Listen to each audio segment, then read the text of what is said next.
139వ కీర్తనకు కూడా ఒక బ్యాక్గ్రౌండ్ ఉంది. ఆయన రాసే టైంకి ఆయన జీవితంలో ఒక సిచ్యువేషన్ జరుగుతుంది. అదేంటంటే జస్ట్ టూకీగా చెప్తాను, ఆల్రెడీ మీకు చెప్పింది జ్ఞాపకం చేస్తాను. ఈ 139వ కీర్తన రాసే సమయానికి దావీదు గారి యొక్క సిచ్యువేషన్ ఏంటంటే, విజయాలన్నీ ఆయన చుట్టూ తిరుగుతున్నాయి. ఏ భూభాగానికి వెళ్ళిపోయినా, ఏ ప్రాంతానికి వెళ్ళినా ఆయన కత్తి పట్టుకుని నిలబడితే చాలు యుద్ధాలు లేదా విజయాలు ఆయన వెనకాలే పరిగెట్టుకుని నడుస్తూ వస్తున్న కాలం అది. ఈ సందర్భం అంతా మీరు ఇంటికి వెళ్ళక చదవండి. 2 సమూయేలు గ్రంథం 7వ అధ్యాయంలో మనకు కనబడుతుంటుంది. ఆయన జీవితంలో ఏ డోకా లేదు. యెహోవా తనకి తోడై ఉన్నప్పుడు, దేవుని హస్తం అతనికి తోడై ఉన్నప్పుడు ఎక్కడికి పోయినా ఆయనకు విజయాలు వరిస్తున్నాయి. అంటే ఒకరోజున్న దావీదు జీవితం కాదు, ఈరోజు విజయాలతో ముందుకెళ్తున్న జీవితం దావీదుది. ఈ కీర్తన రాసే సమయానికి ఆయన జీవితంలో ఎలాంటి డోకా లేదు, అన్ని విధాలా బాగున్నాయి. పట్టిందల్లా బంగారం అన్నట్టు ఏ ప్రాంతానికి పోయినా, తూర్పుకి, పడమరకి, ఉత్తరానికి, దక్షిణానికి, ఈశాన్యం, నైరుతి, వాయువు, ఏ ప్రాంతానికి పోయినా ఆయన చుట్టూ ఉన్న రాజ్యాలన్నిటి మీద విజయం సాధించిన విజయశీలుని యొక్క ఆ వృత్తాంతం జరుగుతున్నప్పుడు ఈ కీర్తన రాస్తున్నాడు. విజయాలన్నీ ఆయనకు వచ్చిన తర్వాత ఒకానొక రోజు ఆయన రాజమందిరంలో ఉండి ఆ భవంతుల్లో అటు ఇటు తిరుగుతున్నప్పుడు ఆయన కనుదృష్టికి దేవుని యొక్క మందసం కనబడుతుంది. అప్పుడు తను అనుకున్నాడు, నేనేమో ఎక్కడో గొర్రెలు కాసుకొని ఉండాల్సిన వాడిని, ఈరోజు దేవుడు తీసుకొచ్చి రాజభవనాల్లో నన్ను పెట్టాడు. ఎక్కడో అడవుల్లో తిరిగి నన్ను తీసుకొచ్చి ఈరోజు ఇశ్రాయేలీల మీద కాపరిగా, ఏలికగా నన్ను నిలబెట్టాడు. గొర్రెల కాపరిని నన్ను తన బిడ్డలైన ఇశ్రాయేలీల మీద ఏలికగా చేస్తే, నన్ను ఏలికగా చేసిన నా ఏలిక, నా రారాజు ఆయన సన్నిధికి గుర్తు, ఆయన మహిమకు గుర్తు, ఆయన తేజస్సుకి గుర్తు, ఆయన మందసం డేరాలో నిలబడి ఉండిపోవడం ఆయన గ్రహించాడు. ఇప్పుడు ఈ కీర్తన రాసే సమయానికి ఎలాంటి సిచ్యువేషన్లో రాస్తున్నాడో మీకు చెప్పడానికి ప్రయత్నం. రాజభవంతుల మీద అటు ఇటు తిరుగుతున్నప్పుడు దేవుని మందసం ఆ గుడారంలో కనబడితే దావీదు గారు తన హృదయం పట్టజాలలేక ఒక నిర్ణయం తీసుకున్నాడు. ఆయన ఏమని, నా జీవితం ఏంటి, నా బ్రతుకేంటి, నేను ఉండాల్సిన పరిస్థితులు ఏంటి, అసలు నా బ్రతుకే ఎలాంటిదో నాకు తెలుసు. ఒకరోజు అడవుల్లో తిరిగేవాడిని, దుడ్డికర్ర పట్టుకుని తిరిగే నా చేతుల్లో రాజదండాన్ని ప్రభువే నా చేతికి అప్పగించాడు. తలపాగా కట్టుకుని ఎండకి ఎండిపోతూ వర్షానికి తడుస్తూ జీవించే నా జీవితానికి రాజకిరీటాన్ని నా నెత్తి మీద పెట్టాడు. ఎక్కడో రాళ్ళ రప్పల మధ్య కూర్చుని నన్ను తీసుకొచ్చి సింహాసనం ఎక్కించాడు. అలాంటిది నా ప్రభువు, నా రాజు ఈరోజు ఇశ్రాయేలీల పాలెములో ఆ కింద గుడారాల్లో ఉండిపోవడం నాకేమీ నచ్చలేదని ఆ మందసాన్ని, దేవుని నామాన్ని హెచ్చించడానికి ఒక మందిరాన్ని కట్టబోనుకున్నాడు దావీదు మహారాజు. ఎప్పుడైతే మందిరాన్ని కట్టాలనుకున్నాడో వెంటనే ఆయనకున్న మంచి యాటిట్యూడ్ ఏంటంటే, ఏ పని చేయాలన్నా మనలా పూజారుల దగ్గరికి వెళ్ళడైనా, ఏ పని చేయాలన్నా ముందు బంధువుల దగ్గరికి, రాజకీయవేత్తల దగ్గరికి వెళ్ళడైనా. ఆయనకున్న మంచి యాటిట్యూడ్ ఏంటంటే, ఆయన ఏది చేయాలనుకున్నా ముందు దైవజనులను సంప్రదిస్తాడు. మనమైతే ఏం చేస్తాం మనకు తెలుసులేండి. ఒకరోజు పాస్టర్ గారికి అర్ధరాత్రి 2 గంటలకు ఫోన్ చేసి, అయ్యా మా ఇల్లు ఓపెనింగ్ ఉంది, మీ చేతుల మీద రిబ్బన్ కటింగ్ జరిగించాలన్నారట. సర్లేని పాస్టర్ గారు కదా, తప్పదేక 2 గంటలకు ఆవిడకి ఇంటికి వెళ్ళిపోయాడు, ప్రార్థన చేశాడు, రిబ్బన్ కట్ చేశాడు, లోపలికి వెళ్ళాడు. లోపలికి వెళ్ళమని డమ్మని వెనక పడిపోతే తలకు తగిలేసింది దెబ్బ.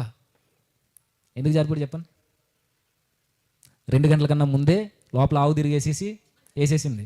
అది తొక్కేసి ఏమైంది, దారబంధం మీద పడిపోతే తలకు దెబ్బ తగిలేసింది. అంటే పాస్టర్ గారికి చెప్పి కూడా ముందే ఆవులు తిప్పేస్తారంటే తిప్పేస్తారు. అది పేడ వేసేసి అన్నీ అక్కడే చేసేస్తే తర్వాత పాస్టర్ గారు వచ్చి రిబ్బన్ కటింగ్ చేయాలట. ఆయన ఫస్ట్ వచ్చాడట. బాబా ఆయనకి తెలియదు ఆ విషయం. వాళ్ళ కొడుకు సాక్ష్యం చెప్తున్నాడు, మా నాన్న ఎలా వెళ్తే తలకు తగిలేసిందండి అని. అలాంటి వాళ్ళు కూడా ఉంటారు. కానీ దావీదు గారు అలాంటి వ్యక్తి కాదు. ఆయన ఏది చేయాలనుకున్నా ఆయనలో ఉన్న గుడ్ క్వాలిటీ ఏంటంటే దైవజనులను సంప్రదిస్తాడు. అయితే దైవజనుడైన నాతాన్ని పిలిపించి చెప్పాడు, నేను ఇలా మందిరాన్ని కట్టాలనుకుంటున్నానంటే నాతాన్ గారు అన్నారు, తొందరపాటులో కట్టే ఏం కాదన్నాడు. కానీ దేవుడు అన్నాడు ఆ రోజు రాత్రి నాతాన్ దగ్గరికి వచ్చి, వద్దు దావీదు కట్టడానికి వీల్లేదు, తన చేతులు రక్తంతో నిండిపోయి ఉన్నాయి, చెప్పే నువ్వు దావీదు కంటే డైరెక్ట్గా దావీదుతో దేవుడే మాట్లాడుతున్నట్టుగా నాతాన్ చెప్పాడు. దేవుడు వద్దన్నాడు నాయన అంటే, దావీదు గారు ఇంకా ఎంత మంచోడు అంటేనండి, ఎందుకు వద్దన్నాడు అని ఏం ప్రశ్న అడగలేదు. నేను కాకపోతే నాకన్నా గొప్పగా కట్టేవాడు ఎవడున్నాడు అని ఏం అడగలేదండి. దావీదు గారిని ఒక విధంగా ఎందుకు కట్టొద్దన్నాడయ్యా అంటే, అసలు దావీదు ఎందుకు మందిరం కట్టకూడదు చెప్పండి? దావీదు గారు ఆ యెరూషలేము మందిరాన్ని ఎందుకు నిర్మించకూడదు? ఆయన అర్హుడు కాదా? ఆయన భక్తిపరుడు కాదా? ఆయన కట్టేంత స్తోమత లేదంటే అన్నీ ఉన్నాయి, కానీ దేవుడు ఎందుకు వద్దన్నాడు? మనకి దినవృత్తాంతాల గ్రంథంలో కనబడి దేవుని దావీదు గారి చేతులట రక్తంతో నిండిపోయి ఉన్నాయట, రక్తంతో తడిసిపోయి ఉన్నాయట. నేను ఇప్పుడు అడుగుతున్నాను, రీజనబుల్గా మీకు అనిపిస్తే చెప్పండి. దావీదు గారి చేతులు రక్తంతో తడిసిపోవడానికి కారణం ఎవరు? దేవుడే చెప్పాడు, నీ చుట్టూ ఉన్న రాజ్యాల మీద యుద్ధం చేయమని. నీ చుట్టూ ఉన్న అన్యజనులతో యుద్ధం చేయి, ప్రతి వారికి నువ్వు లొంగిపోవద్దు, నీకు విజయాన్ని ఇచ్చేది నేనే అని దావీదు వెనకాలండి దావీదుకి దేవుని సహాయం ఉంటేనే యుద్ధాల్లో విజయం సాధించాడు. విజయం సాధించిన దావీదు గారినే, యుద్ధాలు చేయమన్న దావీదు గారినే నీ చేతులు రక్తంతో తడిసిపోయి నువ్వు కట్టడానికి వీల్లేదంటే ఇది ఏమైనా బాగుందండి? ఇప్పుడు మనమైతే ఏమందాం, నువ్వే కదా ప్రభు యుద్ధాన్ని చేయమన్నావు, నువ్వే కదా నాకు విజయాన్ని ఇచ్చింది, నువ్వే కదా అనుకుంటూ ఈయనకొట్టు అని చంపిన నా వెనకాల నన్ను ప్రోత్సహించింది, ఇప్పుడు నేనేదో చేసినట్టు నా చేతులు ఏదో రక్తంతో నిండిపోయి నువ్వెలా చెబుతావు అని మనం అయితే తిరగబడతాం. కానీ దావీదు గారికి తెలుసు ఆయన తిరగబడ్డాయినా, ఆయనకు తెలుసు నా చేతులతో రక్తమంతా తడిసిపోయినాయి నా చేతులు, ఒకవేళ నేను మందిరాన్ని కట్టినా అది నా దేవుని నామానికి అవమానమని దేవుడు వద్దంటే సైలెంట్ అయిపోయాడు. సైలెంట్ అయిపోయిన తర్వాత దావీదు గారికి దేవుడు ఒక గొప్ప వాగ్దానం చేశాడండి. జాగ్రత్తగా వినండి. అక్కడ ఏం కనబడుతుందంటే మందిరాన్ని కట్టి దేవుని నామాన్ని హెచ్చించాలనుకున్నాడు దావీదు. ఆ ఆలోచన దేవునికి నచ్చి దావీదుతో ఇలా అంటాడు, దావీదు నువ్వేదో నా నామాన్ని హెచ్చించడం కాదు కానీ, నువ్వేదో నా నామఘనత కొరకు మందిరాన్ని నిర్మించడం కాదు కానీ, నువ్వేదో నన్ను గొప్ప చేయడం కాదు కానీ, నీ ఆలోచన ఉందే నా నామాన్ని హెచ్చించాలని, నా పని చేయాలని, నీ ఆలోచన నాకు నచ్చింది. నీకు నేను వాగ్దానం ఇస్తున్నాను, నీ యొక్క జీవితం దీర్ఘాయుష్కాలం నువ్వు బ్రతుకుతావు. అంతేకాదు నువ్వు చేయాలి, నా పని చేయాలి, నన్ను హెచ్చించాలి, నా నామం ప్రకటింపబడాలని నువ్వు ఆలోచించేవే, నువ్వు ఆలోచించి ఏదో చేయాలని చూడకని నేనే నీకు వాగ్దానం ఇస్తున్నానని దావీదు గారి ఆలోచన మెచ్చుకున్న ప్రభు తనకు వాగ్దానం చేశాడు. ఏమని? నీ సంతతి ఎల్లప్పుడూ ఆశీర్వదింపబడుతుంది, నీ రాజసింహాసనం మీద ఎల్లప్పుడూ ఒక రాజు ఆసీనుడే ఉంటాడు, నీ వంశాన్ని హెచ్చిస్తాను, నీ సంతానాన్ని హెచ్చిస్తాను, నీ ఆయుష్ను నేను పెంచుతాను, అన్ని విధాలా నీ బ్రతుకులో నేను తోడుంటానని దావీదు గారికి ఒక గొప్ప వాగ్దానం చేశాడు ఆ రోజు దేవుడే. అంటే మనకు అర్థమవుతుంది, దేవుని కొరకు మనం చిన్న ఆలోచన కలిగి ఉంటే దేవుడు మన కుటుంబాల కొరకు చాలా పెద్ద ప్రణాళిక కలిగి ఉంటాడు. ఆయన అర్థమవుతుందో లేదో. దేవుని కొరకు దావీదు గారు మందిరాన్నే కట్టాలనుకున్నాడు, కానీ దేవుడు తన కుటుంబాన్ని కట్టాలనుకున్నాడు. కుటుంబం అనగానే ఒక తరం కాదు, తరతరాలు ఆయనకి ఇచ్చిన వాగ్దానం నేటికి నిలుచుందంటే దావీదు సింహాసనం మీద నేటికి సింహాసనాసీనుడై దావీదు కుమారుడు యేసుక్రీస్తు వారు నేటికి ఆసీనుడై ఉన్నాడు. దావీదు చేయాలనుకున్నది చిన్నదే, కానీ దేవుడు చేయాలనుకున్నది తన కుటుంబం పట్ల చాలా పెద్ద ప్రణాళిక ఇప్పటికీ ఆ వాగ్దానాల నిలబడే ఉంది. నాకు అనిపిస్తుంటుంది అప్పుడప్పుడు మనం దేవుని కొరకు నిలబడాలని ఆలోచన మనం కలుగుంటే మనం నిలబడతామో లేదో కానీ దేవుడు మాత్రం మన పక్షాన మాత్రం ఖచ్చితంగా నిలబడతాడు. ఆయన దావీదు గారికి చేసిన వాగ్దానం నేటికి మనకు నిలబడే ఉంటుంది. మనం దేవుని పని కొరకు, దేవుని పరిచర్య కొరకు, ఆయన నామాన్ని హెచ్చించే పనిలో మనం ఉంటే మన కుటుంబాన్ని, మన వ్యక్తిగత జీవితాన్ని, మన సంఘాన్ని హెచ్చించే పనిలో దేవుడు ఉంటాడు. ఇలాంటి టైంలో దావీదు గారు అంటారు, నేను ఎంతటి వాడిని ప్రభువా, నా బ్రతుకేంటి, నా స్థితి ఏంటి, నా గతం ఏంటి, ఈ రోజు నన్ను హెచ్చించో తర్వాత తరాల్లో నా కుటుంబాన్ని హెచ్చిస్తానంటున్నావు, నాకు ఏం చేయాలో అర్థం కావట్లేదని ఆ టైంలో దేవుని సన్నిధికి వెళ్ళిపోయి రాస్తున్న కీర్తనే ఈ 139వ కీర్తన. ఇది బ్యాక్గ్రౌండ్. అర్థమైందా? విజయాలన్నీ తన వరించినప్పుడు, దేవుడు గొప్ప వాగ్దానం తనకు చేసినప్పుడు తన సంతోషాన్ని పట్టలేక తన కలం నుండి వెలువడుతున్న కీర్తన, దేవుని సన్నిధిలో కూర్చుని ఆనంద బాష్పాలతో లిఖిస్తున్న కీర్తనే ఈ 139వ కీర్తన. ఏం చెప్తున్నాడు ఇప్పుడు చదువుదాం. యెహోవా నీవు నన్ను పరిశోధించి తెలుసుకుని ఉన్నావు, నేను కూర్చుండుట, నేను లేచుట నీకు తెలియను, నాకు తలంపు పుట్టక మునిపే నీవు నా మనస్సు గ్రహించుచున్నావు. ఏం చెబుతున్నాడు ఈ కీర్తనలు అంటే 3 విషయాలను ఫైనల్గా చెప్తాడండి దేవుని కొరకు. ఏంటది? దేవా నువ్వు సర్వవ్యాప్తికర్తవి, దేవా నువ్వు సర్వశక్తిమంతుడువు, దేవా నువ్వు సర్వజ్ఞానివి. నువ్వు ఎలాంటి శక్తి గల దేవుడివి అని అంటే నాకు అర్థమైంది ప్రభువా, ఈరోజు నువ్వు నన్ను ఎందుకు ఆశీర్వదించో, నా కుటుంబాన్ని ఎందుకు దీవించో, నా తరతరాలని నువ్వు ఎందుకు ఆశీర్వదించి నా సింహాసనం నిత్యం ఉంటుందని నాకు బలమైన వాగ్దానం ఎందుకు చేసావంటే నాకు అర్థమైపోయింది, నువ్వు పరిశోధించే దేవుడివి, నువ్వు చూసే దేవునివి, నువ్వు వినేవాడువు. నువ్వు అందరి దేవుళ్ళ వల్లే నువ్వు ఉదాసీనంగా ఉండిపోయే చలనం లేని దేవుడివి కాదు. నువ్వు ఎలాంటి వాడు అంటే నువ్వు చంచలం లేదా నువ్వు చలించే దేవునివి, నువ్వు జీవము గల దేవుడివి, నువ్వు చూసేవాడవు, నువ్వు మాట్లాడేవాడువు, నీలో జీవం ఉంది ప్రభువా. ఆ జీవం ద్వారానే నువ్వు నన్ను పరిశోధిస్తున్నావు. నువ్వు సర్వంలోనూ సర్వవ్యాప్తికర్త అనగానే, సర్వాధికారి అనగానే మీరు అనుకో సర్వాంతర్యామి అన్న పదాన్ని తీసుకోవద్దు. సర్వాంతర్యామి అంటే ఆల్రెడీ ఒకసారి అన్న చెప్పాడు, ఈ చెక్కలోనే ఉంటాడు, ఆ ఫ్యాన్లోనే ఉంటాడు, ఈ మైక్లోనే ఉంటాడు. ఆ దేవుడు కాదు మన దేవుడు.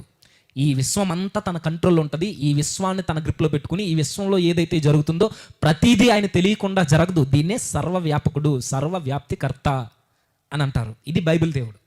ఇదే విషయాన్ని దావీదు గారు చెప్తున్నారు, యెహోవా నీవు నన్ను పరిశోధించి తెలుసుకున్నావు. ఎలా తెలుసుకున్నాడు దేవుడు? దావీదునే కాదు, నిన్నైనా నన్నైనా దేవుడు పరిశోధించి తెలుసుకుంటాడట. పరిశోధన అన్న పదాన్ని ఎక్కడ ఉపయోగిస్తారండి? ఈ పదం తెలుగులో మీరు చదివితే మీకు అర్థమవుద్ది. మూలానికి వెళ్ళిపోతే దేవుడు మానవ జీవితాలట గుచ్చి గుచ్చి పట్టి పట్టి చూస్తాడట. వెతుకుతూ నీలో ఉన్న ప్రతి విధమైన ఆలోచనలు కూడా వెతుకుతూ ఆయన చూస్తాడట. దావీదు గారు ఎంత ధైర్యంతో సంతోషంతో రాస్తున్నాడనంటే, ప్రభువా నువ్వు నన్ను ఆశీర్వదించడానికి కారణం నేనేంటో నీకు తెలుసు, నా ఆలోచన ఏంటో నీకు తెలుసు, నా కుటుంబాన్ని దీవించడానికి కారణం నా యొక్క తలంపులేంటో నీకు తెలుసు. నువ్వు ఎలా తెలుసు అంటే నీవు నన్ను గుచ్చి గుచ్చి పట్టి పట్టి చూసి నువ్వు పరిశోధించి తెలుసుకున్నా నా కోసం. అనువనువు నా ఆలోచనలు ఏంటో నువ్వు గ్రహించో. ఏమేం గ్రహించో? నేను కూర్చోవడం నీకు తెలుసు, నేను లేవడం నీకు తెలుసు. నెక్స్ట్, నాకు తలంపు పుట్టక మునిపే నీవు నా మనస్సును గ్రహించుచున్నావు. దేవుడు మానవులు ఎంత పట్టి చూస్తాడనంటే మనం కూర్చునే ఆ ప్లేస్ తెలుసట, మనం ఏ ఆలోచనలతో కూర్చుంటున్నామో తెలుసట. ఇంకా విషయం చెప్పనా, ఎక్కడ కూడా వాక్యం వినబడుతున్నప్పుడు మనం ఎలాంటి ఆలోచనలతో కూర్చుంటున్నామో కూడా దేవునికి తెలుసు. ఒక విధంగా దేవుని కొరకు ఆలోచన చేస్తుంటే, మన మనసు పెట్టి ఆలోచిస్తుంటే భయం వేస్తుందండి మనకి. మనం ఎక్కడ కూర్చుంటున్నామో ఆయనకు తెలుసట, ఏ ఉద్దేశాలతో కూర్చుంటున్నామో తెలుసట, మనం అలా లేచి వెళ్ళిపోతున్నప్పుడు ఏ తలంపులతో లేచి వెళ్ళిపోతున్నామో తెలుసట, వాక్యం వినబడుతున్నప్పుడు ఎలా చూస్తున్నామో కూడా ఆయనకు తెలుసట.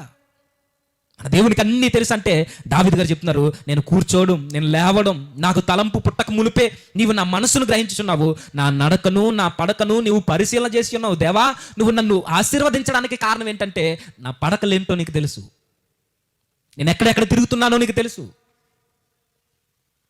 దేవుని సన్నిధిని చెప్పి ఎక్కడికి వెళ్తున్నావో దేవునికి తెలియదు అంటారా? ఒక్కసారి దావీదుని పక్కన పెడితే మనల్ని మనం ఈ సెంటెన్స్లో పెట్టుకుని దేవునికి ధైర్యంగా చెప్పగలమండి ఇలాంటి మాటలు. ప్రభువా, ఆ జీవితం ఏంటో నీకు తెలుసు కదా, నేను ఎంత యథార్థంగా బ్రతుకుతున్నానో నీ ఎదుట నీకు తెలుసు కదా అని మనం ధైర్యంగా మాట్లాడగలమా? అంత గట్స్ మనలో ఉన్నాయా? అవ్వదు. మనం ఎంత ఈజీగా బ్రతికేస్తున్నామంటే క్రిస్టియన్ లైఫ్. ఆ దగ్గర చూడండి, నేను కూర్చోవడం తెలుసు ప్రభువా, నీకు నేను లేవడం తెలుసు. దేవుడి నా ప్రార్థన వినట్లేదు, నా ప్రార్థన వినట్లేదు, నా కార్యాలు జరగట్లేదు, నన్ను పట్టించుకోవట్లేదు అని రొమ్ములు బాదుకుంటే అయిపోదు. మన బ్రతుకులో ఉన్న యథార్థత, మన బ్రతుకులో ఉన్న నీతిని మనం కాపాడుకుంటే దేవుడు చూస్తూ ఉన్నప్పుడే దేవుడు మనకు వాగ్దానం చేస్తాడు. దావీదు గారికి కానీ, అబ్రహాము గారికి కానీ, మిగిలిన భక్తులకు కానీ దేవుడు ఊరకే వాగ్దానాలు చేయడైనా. నిజంగా ఆయన చూస్తాడంటే, దావీదు చెబితే నమ్మాలంటే, దావీదు కాకుండా చాలా మంది చెప్పారు నువ్వు చూచే దేవుడు అని పేరు పెట్టింది ఒక మహా తల్లి, ఇస్మాయేలు తల్లి. ఎవరు? హాగరు. ఏమంటది అక్కడ? నువ్వు చూచుచున్న దేవుడివి, నువ్వు వినే దేవుడివి. ఆ ప్రాంతానికే పేరు పెట్టేసిందండి. దేవుడు వదిలేస్తాడంటే ఆయన వదలడాడు. ఆయన ప్రతి పరిస్థితిలో మనం చూస్తూ ఉంటాడు, గ్రహిస్తూ ఉంటాడు, అబ్జర్వ్ చేస్తూ ఉంటాడు, మన మొరను వింటూ ఉంటాడు. మనం ఎలాంటి సిచ్యువేషన్లో, మనం ఎలాంటి పరిస్థితుల్లో దేవుని మొరపెడుతున్నామా, ఎలా వచ్చి సంఘంలో కూర్చున్న ప్రతిదీ అబ్జర్వ్ చేస్తాడంటండి. దీన్నే ఇంటర్నల్గా దావీదు గారు చెప్తున్నారు, నువ్వు సర్వాన్ని వ్యాపించి ఉన్న దేవుడు, సర్వ వ్యాపకుడు నువ్వు, అంత నీ అండర్లో ఉంది ప్రభువా. నువ్వు సర్వశక్తిమంతుడు, నీ కను దృష్టికి కనబడని సృష్టమేది లేదు, అన్నీ చూస్తావు నువ్వు. ఇంకా చెబుతున్నాడు ఆయన, నా చర్యలన్నిటినీ నువ్వు బాగుగా తెలుసుకున్నావు. పైన 3వ వచనం, నా నడకను నా పడకను నీవు పరిశీలన చేసి ఉన్నావు. ఈ పదాలు ఎక్కడ వాడాడో తెలుసా దావీదు గారు? ఏ ఇంటెన్షన్తో? చీకటిలో నేను నడుస్తున్నప్పుడు, చీకటిలో నేను ప్రయాణాల్లో ఉన్నప్పుడు, చీకటిలో నేను సంచరిస్తున్నప్పుడు ఎవ్వరూ నన్ను అబ్జర్వ్ చేయని ఆ ప్రాంతాల్లో నేను ఎలాంటి మార్గాల గుండా నడిచెళ్తున్నానో నీకు తెలుసు ప్రభువా. నా పడకులన్న పదాన్ని ఎక్కడ ఉపయోగించాడో తెలుసా? మూలంలోకి వెళ్తే దావీదు గారు, ఎవ్వరు నన్ను అబ్జర్వ్ చేయనప్పుడు, చీకటి కాలంలో ఎవ్వరు నాకు కళ్ళ ముందు లేనప్పుడు, ఎవ్వరికి నేను కనబడినప్పుడు, నేను ఒక్కడే ఉన్నప్పుడు నేను ఎలాంటి తలంపులతో నిద్రపోతున్నానో నీకు తెలుసు ప్రభువా. ఇంత సవాలుగా దేవుని ఎదుట తన జీవితాన్ని పెట్టాడు దావీదు. చీకటిలో సంచరిస్తున్నప్పుడు, నా ప్రయాణాలలో ఎవ్వరు నా తోడు లేనప్పుడు నేను ఎలా ప్రయాణిస్తున్నానో, ఎక్కడ నడుస్తున్నానో, ఏం చూస్తున్నానో, ఎలాంటి పడకల మీద నేను పొరలాడుతున్నానో అన్నీ నీకు తెలుసు ప్రభువా. నువ్వన్నీ చూస్తున్నావు, నా చర్యలన్నిటినీ నువ్వు బాగుగా తెలుసుకుని ఉన్నావు. ఇంకో మాట చెప్పిన ప్రభువా, నా మాట నా నాలుకకు రాకముందే నేనేం మాట్లాడుతాను నీకు తెలుసు. నా నోటికి రాకముందే నీకు తెలుసు. అది నీకు పూర్తిగా తెలిసి ఉన్నది. వెనుక ముందు నీవు నన్ను ఆవరించి ఉన్నావు అన్న పదం మీరు పదాలు అబ్జర్వ్ చేస్తున్నారు లేదో? మొదటి వచనంలో పరిశోధించి అనే పదం వాడబడ్డారు. 2వ వచనంలో మనకు కనబడుతుంది గ్రహించుచున్నావు. ఇదే పదం, గ్రహించుచున్నావు. హృదయాన్ని గ్రహించే దేవుడు మన కొత్త నిబంధనలో యేసుక్రీస్తు వారు పదే చెప్తారు, వారి యొక్క తలంపులను ఆయన ముందే గ్రహించన్న మాటలు కనబడతాయి. వారి హృదయాంతరంగములను ఆయన ముందే గ్రహించి వారికి సమాధానం ఇచ్చాను. ఇవే మాటలు సేమ్ యేసుక్రీస్తు వారికి ఆపాదిస్తూనే ఈ మాటల్ని సర్వవ్యాప్తికర్త, సర్వజ్ఞాని, సర్వశక్తిమంతుడు ఎవరో కాదు మన ప్రభు అయిన యేసుక్రీస్తు వారు అని చెప్పకనే చెప్తున్నాడు కొత్త నిబంధన కోట్ చేస్తూ. ఈయన ఎవరో కాదు, మన జీవితాలను గ్రహించేవాడు. ఇంకో మాట ఉంటుంది అక్కడ, నా నడకను నా పడకను నువ్వు పరిశీలన అన్న పదం మూలంలో ఎక్కడ వాడబడిందో తెలిసి, ఇది పరిశీలన అనే పదం. త్రవ్వకాల్లో నిధిని కనుక్కోవడానికి త్రవ్వకాలు జరిగిస్తుంటారు పురాతత్వ శాస్త్రవేత్తలు, పురావస్తు శాస్త్రవేత్తలు. ఎప్పుడో కొన్ని వేల సంవత్సరాల క్రితం కప్పడిపోయిన ఆ నిధుల కోసం వెతుకులాట ఆడుతుంటారు. అప్పుడప్పుడు మీకు తెలుసు, న్యూస్లు వస్తుంటే అలా ప్రతి వస్తువుని క్షుణ్ణంగా పరిశీలించి మెల్లిగా తవ్వుతూ కొన్ని వస్తువులు బయటకు తీస్తారు చూసా, దీన్నే పరిశీలన. ఈ పదాన్ని ఇక్కడ వాడుతున్నారు దావీదు గారు. ఏమని? నా నడక నా పడక. అంటే దేవుడు ఎంతగా పరిశీలిస్తున్నాడనంటే, ఆయన నువ్వు చీకటిలో సంచరిస్తున్నప్పుడు వెలుగుతో యాసం వేసుకుని నువ్వు ఎలా ప్రవర్తిస్తున్నావో ఆయన చూస్తూ ఉంటాడు, పరిశీలన చేస్తూ. మనం అనుకుంటాం చీకటిలో మనం ఏం చేసేసినా ఎవరు చూస్తున్నారండి అని. దేవుడు చూస్తున్నాడు. ఎక్కడెక్కడో తిరిగేసి, ఏ సొంత బంధుల్లోనూ తిరిగేసి నన్ను ఎవరు చూస్తున్నాలే, ఏ సీసీ కెమెరాకి చిక్కనంటే పైన ఒక కెమెరా ఉంది, అది దేవుడు. ఆయన కనుదృష్టికి కనబడని సృష్టం ఏది లేదు. చీకట్లో ఉన్నాను కదా అని అనుకోవద్దు, ముసుగేసుకుని చూసేస్తున్నాను కదా అని అనుకోవద్దు. దేవుడు పరిశీలన, నిధిని వెతుకున్నట్టు వెతుకుతాడు నీ క్రియల్ని. ఆయన తవ్వి తవ్వి గుచ్చి గుచ్చి మరీ చూస్తాడు మన జీవితాల్ని. అదే మాటని కిందకు వస్తూ మాట్లాడుతున్నాడు, యెహోవా మాట నా నాలుకకు రాకముందే అది నీకు పూర్తిగా తెలిసి ఉన్నది, వెనుక ముందును నీవు నన్ను ఆవరించి ఉన్నావు. మరలొచ్చింది, ఆవరించి ఉన్నావు, ఆవరించి ఉన్నావు. దేవుడు ఎలా ఆవరించి ఉన్నాడు? ఈ పదాన్ని మరలా మూలానికి వెళ్ళి చూస్తే మనకు అర్థమవుద్ది. ఆవరించడం అంటే మనకి పాత నిబంధనలో ముట్టడి దిబ్బలు వేసిరి పట్టణాలని పట్టుకునేటప్పుడు. విన్నారు ఈ పదాలు, చదివారా? ఇశ్రాయేలీల మీదకి అశ్షూరీయులు కానీ సిరియన్లు కానీ ఇశ్రాయేలీల మీదకి యుద్ధానికి వచ్చినప్పుడు ఇశ్రాయేలీల భూభాగం కన్నుల ఎదుటే ఉన్న వీరు పట్టణం అంతా చుట్టుముట్టేసి అక్కడ ఒక మాఫు లేదా అక్కడ కొంత సైన్యాన్ని అక్కడ కొంత 4 వైపులు మోహరించేసి ముట్టడి దిబ్బ వేసిరన్న పదాలు మనకు కనబడుతుంటాయి. దేవుడు కూడా ఏమంటారు దాన్ని బాబాయ్? బంకర్. అక్కడక్కడ 4 అంటే అన్ని మూలలా కవర్ చేసి ఆ మెయిన్ గేట్ తప్ప, ఆ మెయిన్ గేట్ దగ్గర మెయిన్ సైన్యాన్ని పెట్టి 4 మూలలా ఎవ్వరు ఎటుకుపోకుండా చుట్టూ మూగేసి జనాన్ని, సైన్యాన్ని మోహరించి అక్కడ వేస్తే దాన్నే బైబిల్ పదంలో దావీదు గారు వాడుతున్నారు, నీవు నన్ను ఆవరించి ఉన్నావు.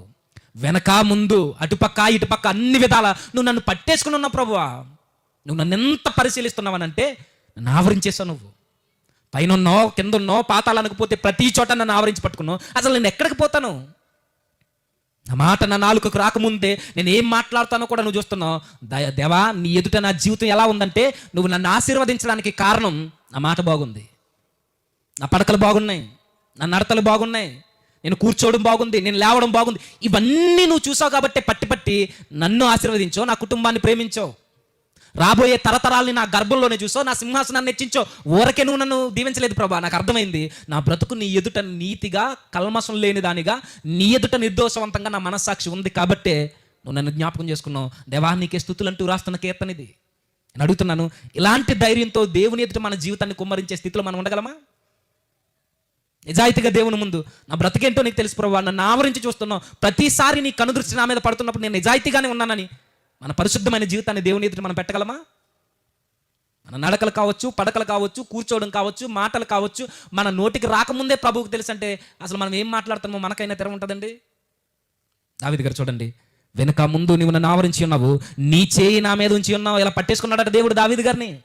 నువ్వు నన్ను అలా కదలకుండా పట్టేసుకున్నావు ప్రభువా, చెడు మార్గాల వైపు వెళ్ళిపోకుండా నన్ను ఆవరించో. ఈ కీర్తన రాసే సమయానికి అప్పటికి దావీదు గారు బెత్షెబాతో ఏ తప్పు చేయలేదు, తన ఆలోచనలో కూడా బెత్షెబా అన్న విషయమే లేదు.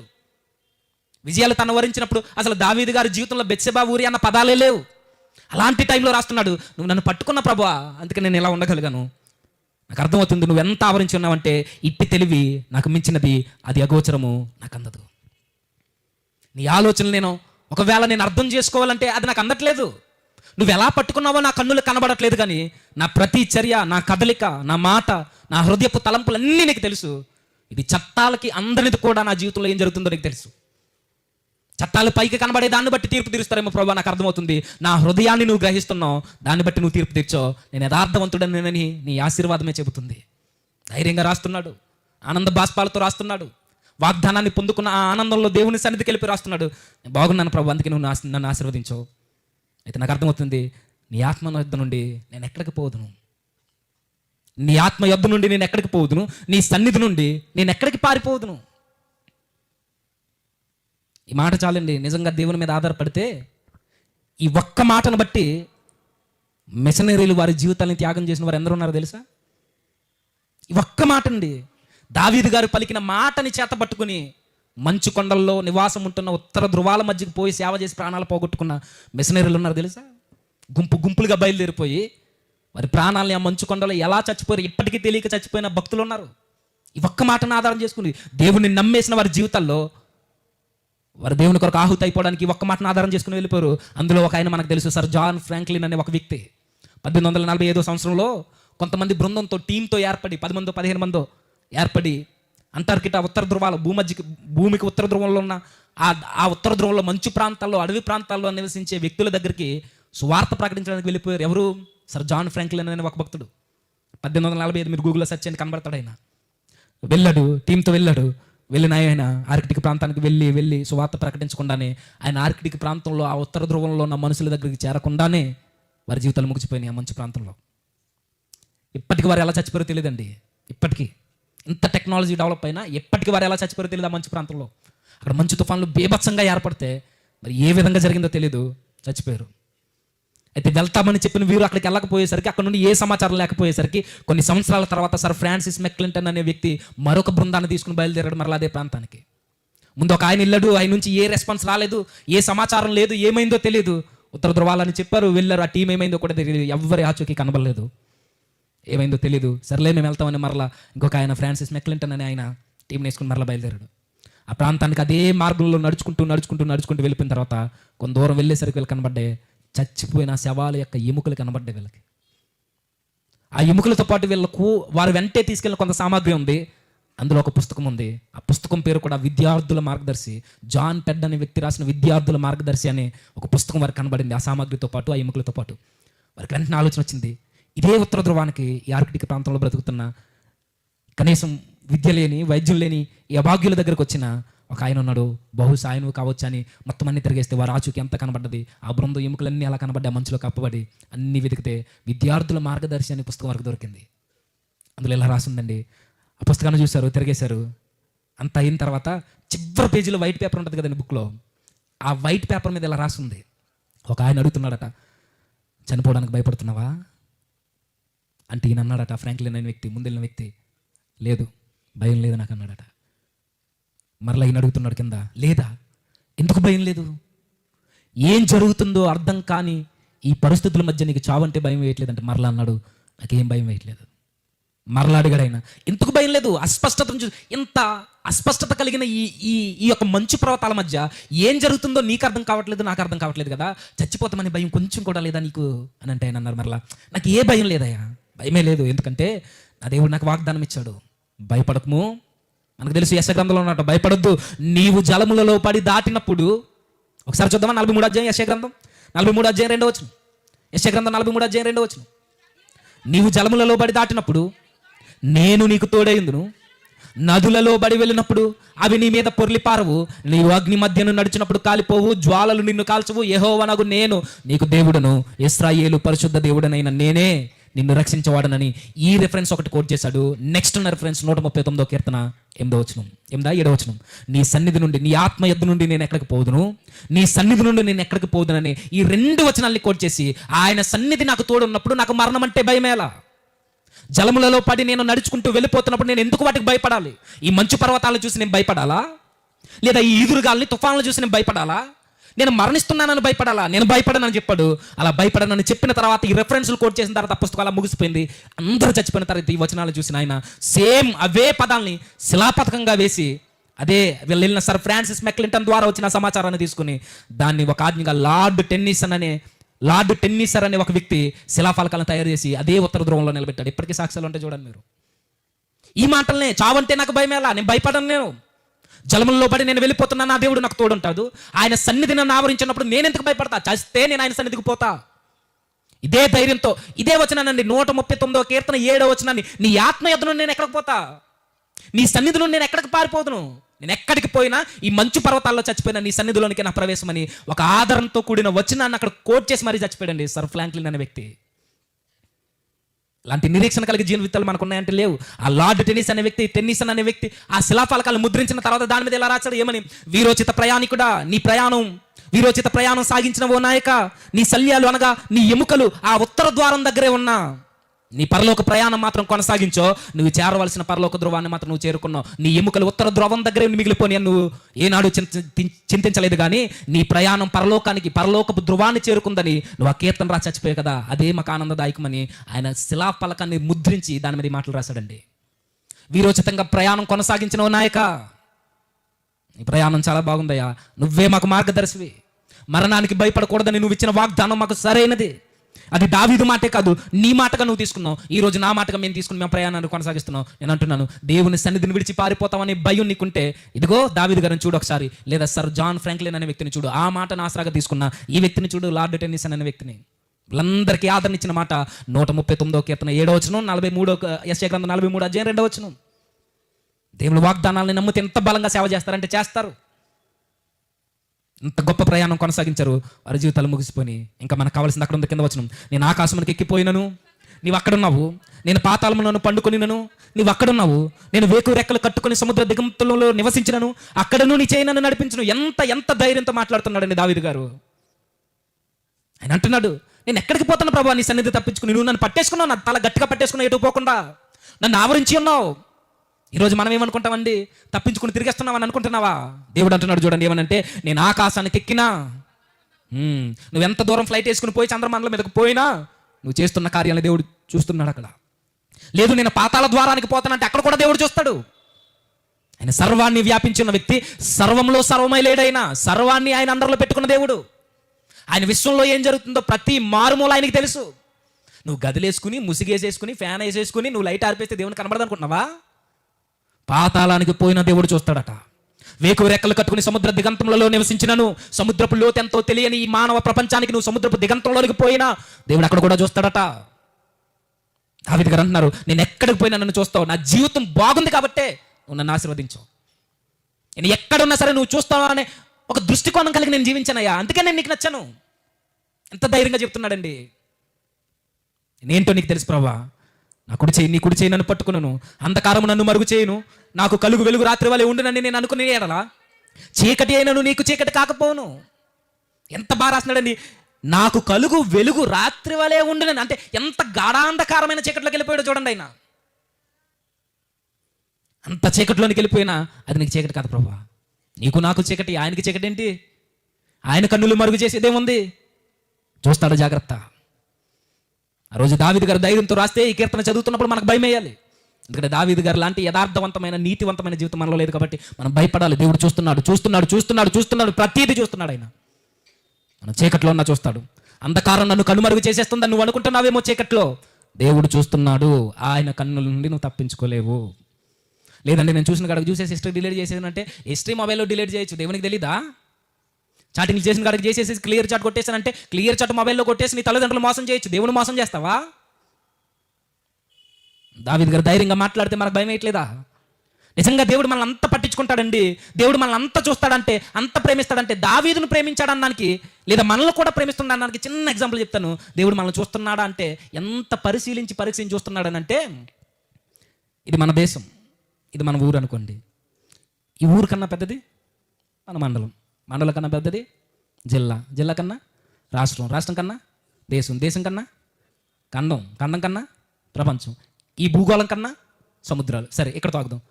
దేవుడు మనల్ని ఎంత పట్టి చూస్తున్నాడు చెప్పనా? ఆయన మనల్ని ప్రేమిస్తున్నాడు, మనల్ని చూస్తున్నాడు, మన జీవితాల్లో ఆయన కలుగు చేసుకుంటాడు అనడానికి ఈ భూమి నుండి మనకు కనబడుతున్న సూర్యునికి 15 కోట్ల కిలోమీటర్ల దూరం. అవునా? అప్రాక్సిమేట్గా కాదు, సుమారుగా మీరు అబ్జర్వ్ చేయండి. ఈ భూమి నుండి సూర్యుని దగ్గరికి 15 కోట్ల కిలోమీటర్లు. ఈ భూమిని కాదని ఈ విశ్వంలో ఏముంది చూడండి. భూమి ఉంది, సూర్యుడు ఉన్నాడు, ఈ సూర్యుని ఆనుకుని కొన్ని గ్రహాలు ఉన్నాయి. ఇది ఒక పాలపుంత. అవునా? భూమి కన్నా సూర్యుడు ఎన్ని రెట్లు పెద్దగా కనబడతాడు? 13 లక్షల రెట్లు భూమి సూర్యుడు చాలా పెద్దోడు భూమి కన్నా. అవునా? సూర్యునితో పోల్చుకుంటే భూమి చాలా చిన్నది, 13 లక్షల రెట్లు చిన్నది. 13 లక్షల 1300 ఓకే, లక్షలేనా? ఎంతో కొంత. ఇన్ని భూములు కలిపితే ఒక సూర్యుడు అయితే, ఈ సూర్యుడు చుట్టూ మళ్ళీ కొన్ని గ్రహాలు తిరుగుతున్నాయి. ఆ గ్రహాల్లో గ్రహం మనది. 9 గ్రహాలు, అందులో ఒకటి తీసేశారు, 8 అనుకోండి, ఎన్నో కానీ 9. ఇది ఒక పాలపుంత. ఇలాంటివి ఒక సూర్యుడే మన భూమి కన్నా ఇన్ని రెట్లు పెద్దదైతే, ఇప్పుడు సూర్యుని కన్నా పెద్దవి చాలా ఉన్నాయి. ఒక నక్షత్రం సూర్యుని కన్నా కొన్ని 100 రెట్లు పెద్దవి. కొన్ని 100 సూర్యులు కలిపితే ఒక నక్షత్రం అవుద్ది. అలాంటిది ఎన్ని నక్షత్రాలు ఉన్నాయి? మీరు అప్పుడప్పుడు ఈ సైన్స్ టెక్నాలజీకి సంబంధించిన, ఖగోళ శాస్త్రానికి సంబంధించిన కొన్ని వీడియోస్ చూస్తుంటే మీకు అర్థమవుద్ది. భూమి నుంచి స్టార్ట్ అవుద్దండి, అలా అలా అలా సూర్యుని దగ్గరికి వెళ్ళబోతుకి భూమి చిన్న చొక్క అయిపోద్ది, ఇంతే కనబడుద్ది భూమి. ఆ సూర్యుని దాటి ఇంకొన్ని సంవత్సరాలు వెనక్కి వెళ్ళేసరికి, ఇంకొన్ని 100 కిలోమీటర్ల పైకి వెళ్ళేసరికి భూమి ఇంకా చిన్నదైపోద్ది. ఆ సూర్యుని దాటి ఒక కాంతి సంవత్సరం లేదా 100 కాంతి సంవత్సరాలు వెనక్కి వెళ్ళారనుకుని ఒక నక్షత్రం దగ్గరికి వెళ్తే ఇక భూమి కనబడదు, చొక్క అయిపోద్ది. ఇంకా కొంచెం దూరం వెళ్తే, ఇంకా పైకి వెళ్తే ఈసారి సూర్యుడు కనబడ్డు, చిన్న బాల్ లాగా అయిపోతాడు. ఇంకొంచెం దూరం వెళితే సూర్యుడు ఇంకా చొక్క అయిపోతాడు. ఇంకా దూరం వెళితే సూర్యుడు చుట్టూ తిరుగుతున్న ఈ గ్రహాలన్నీ ఒక పాలపుంత అయితే, ఈ పాలపుంతలన్నీ కలిపి కొన్ని కోట్ల పాలపుంతలు కలిపితే ఒక మిల్కీవే గ్యాలక్సీ అవుద్ది, నక్షత్ర మండలం అంటారు దీన్ని. చదువుకున్న వాళ్ళకి అర్థం అవుద్ది. ఈ కోట్ల పాలపుంతలన్నీ కలిపితే మిల్కీవే గ్యాలక్సీ మిల్కీవే గ్యాలక్సీ అనగా నక్షత్ర మండలం అయితే, ఇలాంటి నక్షత్ర మండలాలు కొన్ని కోట్లు కలిపితే అదొక చిన్న, మరలా దాన్ని ఏదంటారండి, నక్షత్ర మండలం తర్వాత యూనివర్స్ కాదన్న, ఇంకా దానికన్నా ముందు నక్షత్ర మండలం తర్వాత మరొకటి ఉంటుంది. అలాంటివి కొన్ని కోట్ల నక్షత్ర మండలాలు, కొన్ని కోట్ల నక్షత్రాలు, కొన్ని కోట్ల సూర్యులు, ఇలాంటివన్నీ కలుపుకుంటూ పోతే ఒక యూనివర్స్ అవుద్ది. విచిత్రం ఏంటో చెప్పినా, ఈ విశ్వం అట 93 బిలియన్ కాంతి సంవత్సరాలు విస్తరించుందట. దాన్ని మీరు ఎలా అర్థం చేసుకుంటారో మీ లెక్కలకు ఊహలకు అందదు. ఒక్క కాంతి సంవత్సరమే మన జీవితంలో ప్రయాణించాలంటే జీవితాలు సరిపోవు. ఈ విశ్వంలో అతి వేగవంతమైన ప్రయాణం చేసేది ఏంటది? కాంతి. ఆ కాంతి దేన్ని వేగాన్ని దేంతో కొలిస్తే స్పీడ్గా ఉంటుందంటే కాంతి వేగంతోనే. కాంతి వేగాన్ని మించింది ఏదీ లేదు. ఇలాంటి కాంతి సంవత్సరాలతో కొలిస్తే 93 బిలియన్ కాంతి సంవత్సరాలు విస్తరించిందట. ఇంకో విషయం చెప్పనా, ఈ విశ్వం ఏదైతుందో అది దృగ్గోచర విశ్వంగా ఉందట. దృగ్గోచర విశ్వం అంటే విశ్వం ఇంకా అలా వ్యాపిస్తూ ఉందట. ఇప్పటికీ విశ్వం అలా వ్యాపిస్తూ ఉందట. వ్యాపిస్తూ అంటే ఇంకా పెరుగుతూ ఉందట.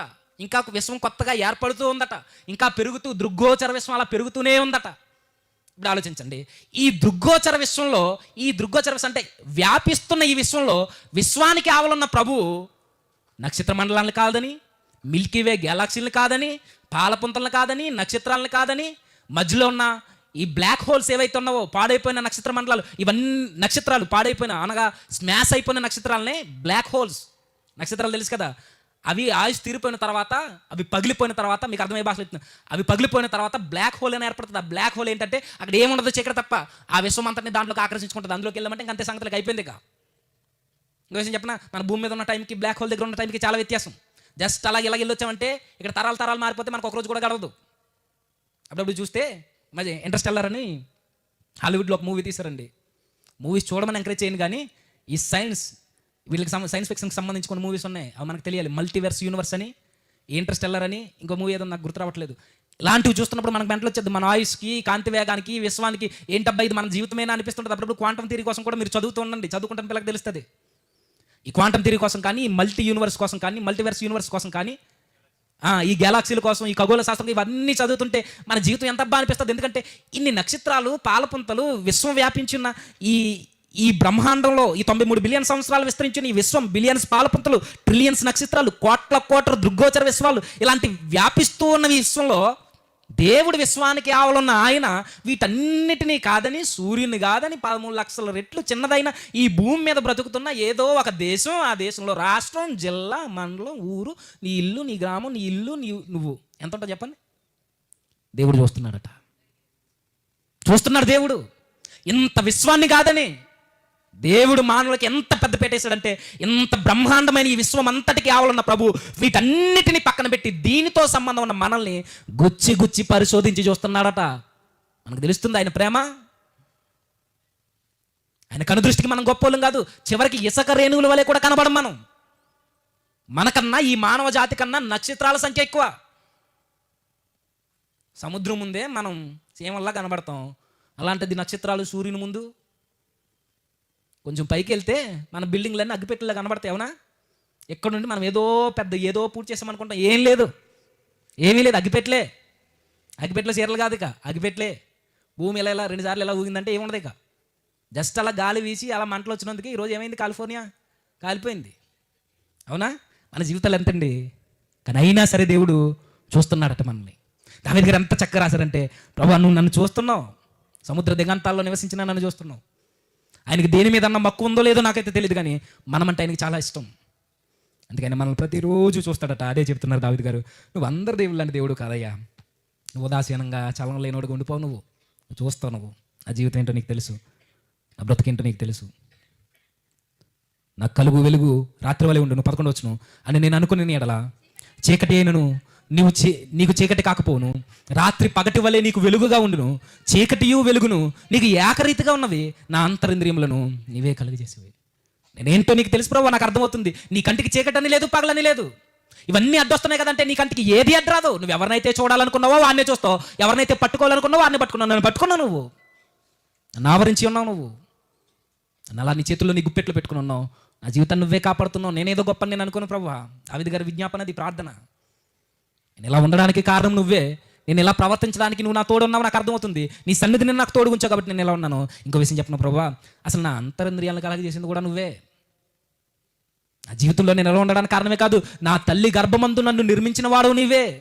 నీవు నన్ను కలుగజేసిన విధము చూడగా భయమును ఆశ్చర్యమును నాకు పుట్టుచున్నవి. అందును బట్టి నేను నీకు కృతజ్ఞతాస్తుతులు చెల్లించుచున్నాను. ఏం చెప్తున్నాడండి? నా అంతరింద్రియములను నీవే కలుగజేసితివి, నా తల్లి గర్భమందు నన్ను నిర్మించిన వాడు నీవే. నీవు నన్ను కలుగజేసిన విధము చూడగా భయము ఆశ్చర్యం నాకు పుట్టుచున్నవి. అందును బట్టి నేను నీకు కృతజ్ఞతాస్తుతులు చెల్లించుచున్నాను. నీ కార్యములు ఆశ్చర్యకరముడు, ఆ సంగతి నాకు బాగుగా తెలిసినది. నేను రహస్యమందు పుట్టిన నాడు, భూమి యొక్క అగాధ స్థలములలో విచిత్రంగా నిర్మింపబడిన నాడు నాకు కలిగిన ఎముకలు నీకు మరుగనలేదు. ఈ మాటను కూడా చాలా రాంగ్ ఇంటర్ప్రిటేషన్ ఇచ్చారండి. నేను రహస్యమందు పుట్టిన నాడు భూమి యొక్క అగాధ స్థలములలో విచిత్రంగా నిర్మింపబడినంటే ఆదాముని ఎలా అయితే మట్టి నుండి చేశాడో మనల్ని కూడా ఆ భూమి యొక్క మట్టిలో నుండి తీసి చేశాడని చాలా రాంగ్ ఇంటర్ప్రిటేషన్ ఇచ్చాడు. అది కాదు దావీదు గారి యొక్క ఉద్దేశం. అక్కడ భూమి యొక్క అగాధ స్థలం అనగానే ఒక పోలిక భాషలో తల్లి యొక్క గర్భాన్ని గురించి మాట్లాడుతున్న భాష అది. అర్థమవుతుంది అనుకుంటా. భూమి యొక్క అగాధ స్థలము, నేను రహస్యమందు పుట్టిన నాడు నా ఎముకల్ని నిర్మించిన వాడు నువ్వే, నా తల్లి గర్భమందు నిర్మించిన. 13వ వచనంలో మాట్లాడుతున్న తల్లి గర్భం ఏదైతే ఉందో, భూమి అగాధ స్థలం అన్న పదము ఆ రెండు పదాలకి పోలిక ఒక్కటే. భూమి అగాధ స్థలం అనగానే ఏ మట్టి నుంచి తీశాడు, భూమి పొరలో ఉన్న లావా నుండి తయారు చేశాడు అనకండి, అదేమి కాదు. మన రూపం, మన పుట్టుక తల్లి గర్భంలో నిర్మిస్తున్నప్పుడు దేవుడే నిర్మించాడట. మరలా మీరు సైన్స్ స్టూడెంట్స్ అయితే వారికి అర్థమవుద్ది. మన దేహం అణువులతో నిర్మింపబడింది. కంటికి కనబడని చిన్న చిన్న రేణువులతో, అణువులతో, ఎలక్ట్రాన్స్, ప్రోటాన్స్, న్యూట్రాన్స్ ఇవన్నీ కలగలితమైన ఒక అణువులతో, ఒక అణువు అది విస్తరించి అణువుల్ని, అనగా ఒక పరమాణు అణువుల్ని అలా అణువులన్నీ ఏకమైతే ఒక దేహం తయారవుద్ది. మన దేహమైనా, ఈ చెక్క అయినా, మీ దేహాలైనా, ఇవన్నీ ఈ విశ్వమంతా ఎలా ఏర్పడిందంటే సైన్స్ చెప్తుంది అణువుల చేత ఏర్పడింది. కొన్ని కోట్ల అణువులు ఏకమైతే కన్ను ఏర్పడుద్ది, కొన్ని కోట్ల అణువులు ఏకమైతే ముక్కు ఏర్పడుద్ది, కొన్ని కోట్ల అణువులు ఏకమైతే చెయ్యి ఏర్పడుద్ది. అలానే కొన్ని కోట్ల అణువులు ఏకమైతే వాటికి రూపాన్ని ఇస్తే మనం నిర్మింపబడ్డాం. దావీదు గారు అది చెప్తున్నారు. ఒకసారి నేను కలిగింపబడిన రీతిని నేను ఆలోచించుకుంటేనే నాకు ఆశ్చర్యం వేస్తుంది. ప్రభువా, నాకు ఎంత మంచి జీవితాన్ని ఇచ్చో, నన్ను నిర్మించో, నీ స్వహస్తాలతో తల్లి గర్భమందు నువ్వు నన్ను నిర్మించో. నేను పిండమనే ఉండగా నీ కన్నులు నన్ను చూచాను. ఎక్కడి నుండి నన్ను అబ్జర్వ్ చేస్తున్నావు అంటే, నేను చీకట్లో సంచరిస్తున్నప్పుడు, ఏవేవో చూస్తున్నప్పుడు, ఎక్కడెక్కడ తిరుగుతున్నప్పుడే కాదు, నేను పిండముగా ఉన్నప్పుడే, నాకు ఏ రూపం లేనప్పుడే, నా ఎముకలు ఇంకా రూపింపబడకున్నప్పుడే, నాకు మనస్సాక్షి ఇవేమీ లేనప్పుడే, నేనేంటో, నా బ్రతుకేంటో, నా భవిష్యత్తు ఏంటో ప్రతిదీ నువ్వు చూసో. పిండమునై ఉండగా నీ కన్నులు నన్ను చూచెను. నియమింపబడిన దినములలో ఒక్కటైనా కాకమునిపే నా దినములన్నీ నీ గ్రంథంలో లిఖితములైను. ఈ యొక్క దేవుడు నిర్మించిన ఈ దేహం అంతటిని దావీదు గారు చూసుకున్నప్పుడు దావీదు గారు అన్నారు, దేవా, నీ తలంపులు నాకు ఎంత ప్రియమైనవి, వాటి మొత్తం ఎంత గొప్పది. వాటిని లెక్కించేదని అనుకుంటున్నా, అవి ఇసుక కంటే నువ్వు లెక్క ఎక్కువే ఉన్నవి. నేను మేల్కొంటినా ఇంకనూ నీ యొద్దనే ఉందును. దేవా, భక్తిహీనులను నిశ్చయంగా సంహరించదు. నరహంతకులారా నా యొద్ద నుండి తొలగిపోడి వారి దురాలోచనలు. ఏం చెప్తున్నాడండి? దేవా, నీ తలంపులు నాకు ఎంత ప్రియమైనవి, వాటిని నేను లెక్కించాలనుకుంటున్నానా, వాటి మొత్తం ఎంత గొప్పది. నా వల్ల ఉదయ్యా, నా ఎడల నీకున్న ప్రేమ, నా ఎడల నీకున్న సంకల్పం, నా ఎడల నీకున్న చిత్తాన్ని ఒక్కసారి నేను వివరించాలి అనుకుంటే నా వల్ల అవ్వదు. నీ తలంపులు నాకు చాలా ప్రేమంగా కనబడుతున్నాయి. నా ఎడలు నువ్వు చూపిస్తున్న జాలి, కరుణ, కృప, పనికిరాని మట్టి లోకంలో నుండి, పనికిరాని ధూళి వంటి నాకు ఇంత చక్కటి రూపాన్ని ఇచ్చో, చక్కటి జీవితాన్ని ఇచ్చో, నువ్వు నా కాపుదలగా నన్ను ఆవరించి ఉన్నావు. నా జీవితాన్ని, నువ్వు చేసిన కార్యాలను నేను వివరించాలనుకుంటే అది నా వల్ల అవ్వట్లేదు. నీ తలంపులు నాకు ఎంత ప్రియమైనవి, వాటి మొత్తం ఎంత గొప్పది, నువ్వు చాలా గొప్పవాడివయ్యా అని చెబుతూ ఇక ముగిస్తాను. ఇక దావీదు దేవుని ఎదుట తన జీవితాన్ని పెట్టి ఈ కీర్తనంతా రాసాయని అంటున్నాడు, నువ్వు నన్ను ఆశీర్వదించడానికి కారణం ఏంటంటే, ప్రభువా, నా జీవితం ఏంటో స్పష్టంగా నీకు తెలుసు. నా బ్రతుకేంటో, నా ఆలోచనలు ఏంటో, నా పడక నడక ఏంటో నీకు ప్రతిదీ పూర్తిగా తెలుసు. అందుకే నువ్వు నన్ను ఆశీర్వదించావు కదా. అయితే నిజాయితీగా ఒప్పుకుంటున్నాను ప్రభువా, ఒక్కసారి మరలా నా జీవితంలో నీకు ఆయాసకరమైన మార్గం ఏదైనా ఉందేమో ఒక్కసారి నన్ను పరిశోధించవా. ఎంత బాగా రాశాడంటే చాలా బాధ కలుగుతుందండి. 23 వచనం, దేవా, నన్ను పరిశోధించిన హృదయమును తెలుసుకున్నాము, నన్ను పరీక్షించిన ఆలోచనలు తెలుసుకున్నాము, నీకు ఆయాసకరమైన మార్గం నా ఎందున్నదేమో చూడుము, నిత్య మార్గం నన్ను నడిపి. జీవితం అంతా బాగున్న వ్యక్తి అంటున్నాడండి. దేవుని చేత వాగ్దానాలని పొందుకున్న దావీదు గారు అంటున్నారు, నువ్వు బాగున్నావయ్యా అని దేవుడు దావీదు గారికి సాక్ష్యం ఇస్తే, మరలా దేవుడితో దావీదు గారు అంటున్నారు, మరలా ఒకసారి నన్ను టెస్ట్ చేయ ప్రభువా, ఒకసారి నన్ను పరిశోధించవా మరలా. అంటే ఒకవేళ నాకు తెలియకుండా, ఒకవేళ నా ఇంటెన్షన్ లేకుండా నేను ఏమైనా తప్పులు చేస్తున్నానేమో నా ఆలోచనలో, మరలా ఒకసారి నన్ను పరిశోధించవా. నన్ను పరిశోధించి నా హృదయాన్ని తెలుసుకో ప్రభువా, నన్ను పరీక్షించు, నా ఆలోచనలు తెలుసుకో. ఇప్పటివరకు తెలుసుకున్నా బాగుంది, మరలా ఒకసారి అడుగుతున్నాను, ఒకవేళ నీకు ఆయాసకరమైన మార్గం నా యందు ఉన్నదేమో ఒకసారి మళ్ళీ చూడవా. ఒకవేళ నిన్ను బాధ పెట్టే తలంపులైన నాలో ఉంటే, నా నడక, కూర్చోవడం, పడక, చీకటి కార్యం ఏదైనా ఒకవేళ నీలో ఉంటే, నిత్య మార్గాన్ని నన్ను నడిపించేలా నా మార్గాలను సరళం చేయి. ఇలాంటి భక్తుడు ఎక్కడ దొరుకుతాడండి? జీవితం అంతా బాగుందయ్యా దావీదని దేవుడే సర్టిఫికెట్ ఇస్తే, మరలా దేవుని దగ్గరికి వెళ్ళి అంటున్నాడు, నీకు ఆయాసకరమైన మార్గం ఏదైనా నాలో ఉంటే నన్ను సరిచేయవా, నన్ను బాగు చేయవా అంటున్నాడు. ఇలా ఉండాలండి. కానీ మన జీవితాలు ఎలా ఉన్నాయి? దీనికి రివర్స్. దేవుడు మనకి ఏ సర్టిఫికెట్ ఇచ్చింది? ఏమీ లేదు. నువ్వు మంచోడని దేవుని చేత మనం ఏమన్నా ముద్రింపబడిన వారం అంటే ఏమీ లేదు.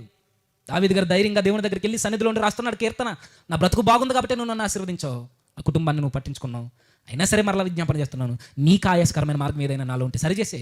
అది కూడా ఉండడానికి వీల్లేదు. అంటే దావీదు గారు దేవునికి దూరం చేసే చిన్న విషయాన్ని కూడా ఆయన సహించలేకపోతున్నాడు. ఆయన తన ఆలోచనలో కూడా ఇలాంటి కమిట్మెంట్తో బ్రతకాలండి క్రైస్తవుడు. దేవుడు నన్ను ఎంతగా, ఈ విశ్వాన్ని అంతటిని కాదని విశ్వంలో చిన్న రేణువులా కనబడుతున్న దేవుడు మనల్ని చూస్తున్నాడని అంటే, తన అరచేతుల్లో చెక్కుకుని మరీ చూస్తున్నాడు మనల్ని. అలా చూస్తున్న ప్రభు దగ్గరికి వెళ్ళి, నీకు ఆయాసకరమైన మార్గం నాలో ఉందేమో ప్రభువా, నన్ను ఒకసారి పరిశోధించు, నన్ను పరిశీలించు, నన్ను గట్టిగా నీ గుప్పిట్లో పట్టేసుకో ప్రభువా, నన్ను పట్టేసుకుని నీకు నచ్చినది ఏదైనా ఉంటే నన్ను పరీక్షించి నా ఆలోచన తెలుసుకుని నన్ను సరిచేసి నిత్య మార్గాన్ని నన్ను నడిపించు. నాలో చిన్న తప్పు కూడా ఉండడానికి వీల్లేదు. దేవుడు బాగున్నామని చెబితేనే దేవుడి దగ్గర అడుగుతున్నాడని అంటే, మన జీవితాలు బాగోలేదని మనకు తెలిసినప్పుడు కూడా మనం దేవుని దగ్గరికి వెళ్ళి, ప్రభా నా మార్గాలను సరళం చేయవా, నా మార్గాలను సరి చేయవని మనం అడగలేకపోతున్నాం అంటే, మనం ఎలాంటి పరిస్థితుల్లోనూ ఒకసారి ఆలోచించుకో.